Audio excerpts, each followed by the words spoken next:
Hello and welcome to Helfand Farm Community Gardens. My name is Ben, and today I'm going to show off some crazy climbing vegetables here at the community garden, beginning first of all with climbing spinach. Now, if you're familiar at all with the popular gardening YouTube page Growing Your Greens, John Kohler loves to show this off, and after growing it several years I can really see why. It's absolutely prolific and quite beautiful as well. Give you a nice close-up of it. It's got these nice glossy green leaves and this magenta stem that really pops. Now, it's also known as Malabar spinach, and Malabar is a tropical spot in Southeast Asia. Now, as you might imagine, this is not at all related to regular spinach. Regular spinach, it is really difficult to grow in summer weather here in New England.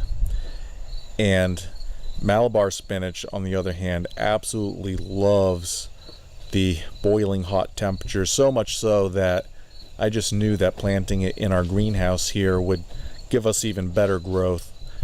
And that's definitely been the case.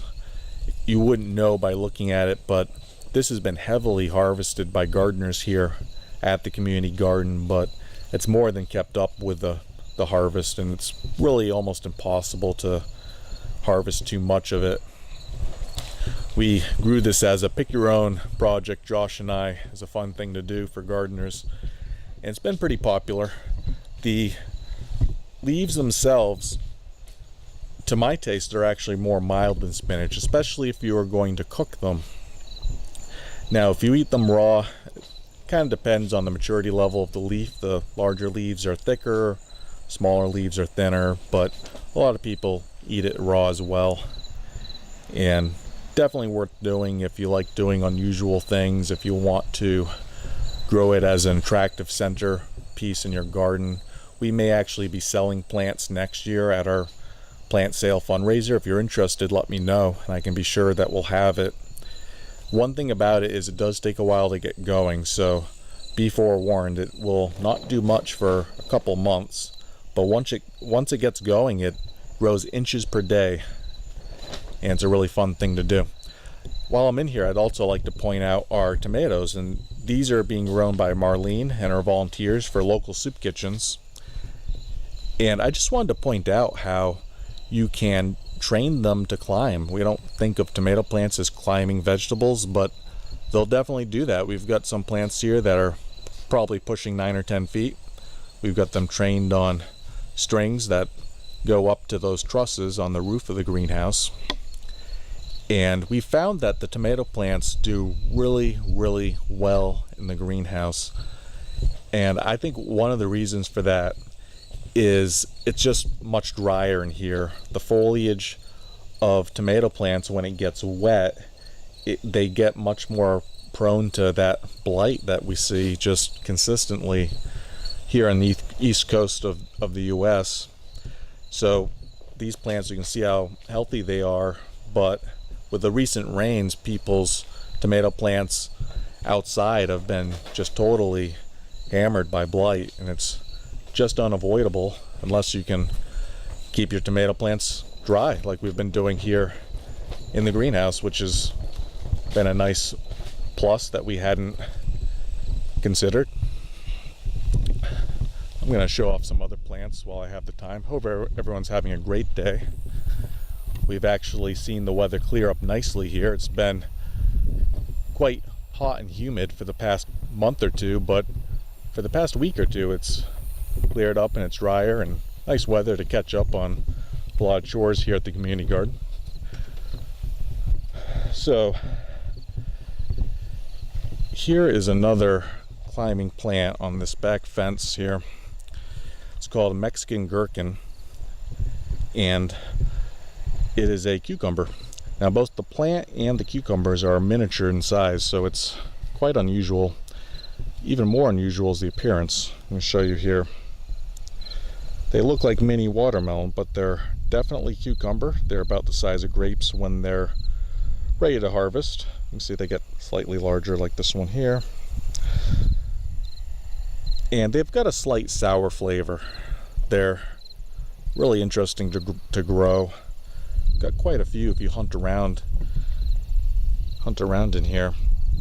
They do grow slowly, and you need a fair number of plants and a fair amount of space to get a reasonable harvest, but quite a fun thing to grow. That not commercially viable, so you'll never see that in a grocery store, and probably not see it in a farmer's market even. So one of the nice bonuses of having your own garden is you can try things that you would never otherwise have a chance to eat. And I've got another example of that coming up here. This applies especially to a lot of these climbing vegetables, because on a commercial scale, when you think about it, it's adding a whole level of complexity to have the infrastructure of fencing or trellises for everything to climb on. Okay, so this is my plot, and you can see at the end, climbing that fence, I've got some climbing zucchini, and I'll get closer, but I just wanted to point out it's planted in that corner there, but this is just one plant. It's almost 40 feet long. Absolutely amazing. It's not something I expected at all when a gardener shared with me the seedling. So here's the end of the plant, and it blooms in the evening, and you can see right away that this is not like a normal zucchini or summer squash. In fact, it's not related at all.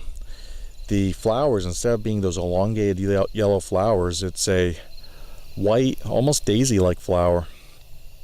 And you can see a bunch of the fruit here forming. Here's one. Some more. This is getting to the size where you might consider harvesting it.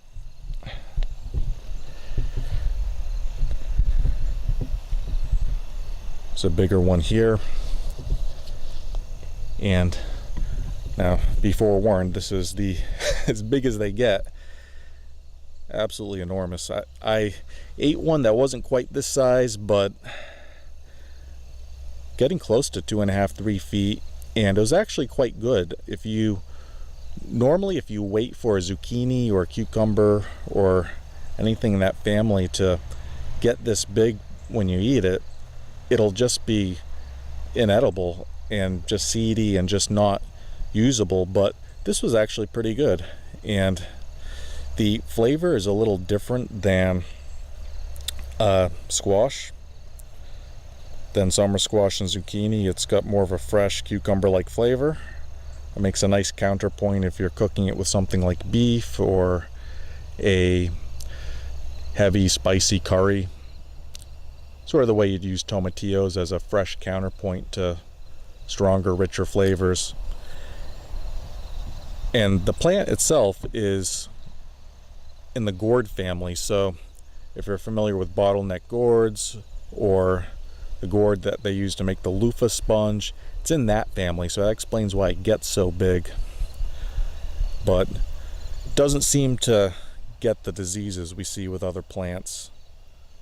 It's starting to need some fertilizer at this point because I haven't given it any more fertilizer, and it's just enormous, but quite easy to grow, and that's the big benefit I see here. And if you love zucchini, I definitely recommend it. Lasts longer in the season. This plant's been here all season long, and definitely overall easier to grow, and something that otherwise you'll never eat for yourself unless you grow for yourself. That's all I have for today. I hope everyone has a great day and a better tomorrow. Hello and welcome.